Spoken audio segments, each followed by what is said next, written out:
الله الله أكبر. 28/11/2012 كتيبة جابر بن عبد الله التابعة لإحرار الشام تقوم بضرب حاجز المخلل في إدلب.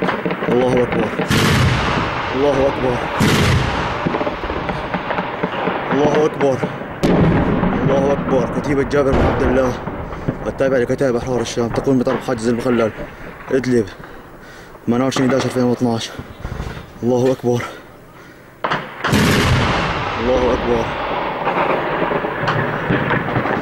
الله أكبر الله أكبر. إدلب 28/11/2012. الله أكبر الله أكبر. كتيبة جابر بن عبد الله تابعة لإحرار الشام تقوم بضرب حاجز المخلل في إدلب. الله أكبر. إدلب 28/11/2012. الله أكبر الله أكبر الله أكبر الله أكبر الله أكبر الله أكبر. كتيبة جابر بن عبد الله التابعة لكتائب إحرار الشام تقوم بضرب حاجز المخلل في إدلب 28/11/2012.